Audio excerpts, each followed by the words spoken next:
নবীজির জন্ম এই দিন, আবার এই দিনে মৃত্যু।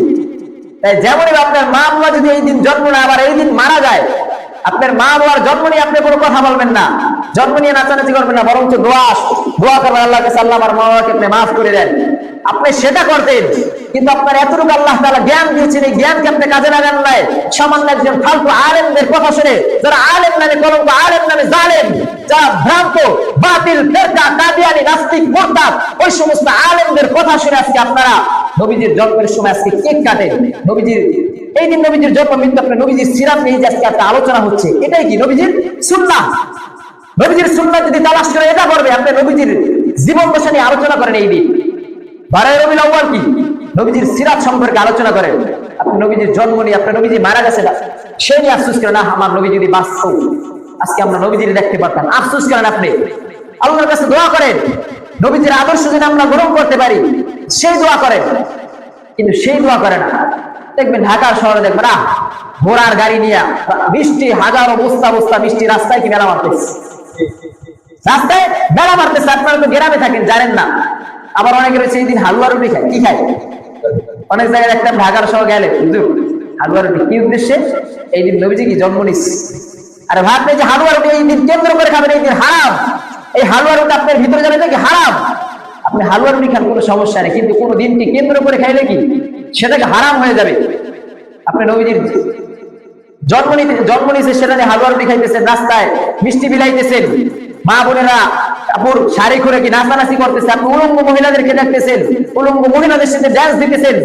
এই দিন কি নবীজির কি জন্ম নিয়া আপনাকে কোন সাহাবায়ে কেরাম শিখিয়েছেন, কোন রাসূল শিখিয়েছেন, কোন কোরআন হাদিস এই সমস্ত আয়াত বর্ণনা দিয়েছেন, কোন আলেম ইমাম সাহেব খুতবা কি বর্ণনা দিয়েছে? নাই। তাহলে কেন আপনি করতেছেন? আপনার নবীজির কোনো সুন্নাত নাই, আপনার দাড়িতে কোনো দাড়ি নাই, সুন্নাতের কোনো খবর নাই। আপনার নবীজির জন্ম নিয়েছে বিদায় কি নবীজির ভালোবাসায় কুচলায়া পড়ে।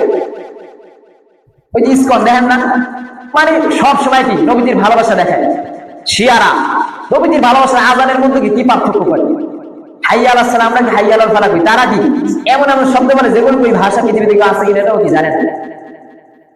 তো এই যে দেখবেন বাতিল ভ্রান্ত কিছু বিষয়বস্তু,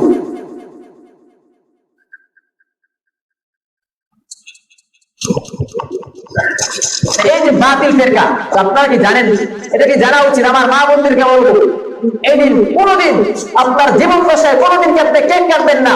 রাসূলের সুন্নাহ দিন আপনি কি হাদিস পড়েন, কোন কিতাব হাদিস রয়েছে নবীজির হাদিসগুলো আপনি পড়েন, আলেমদের কাছে শিখেন।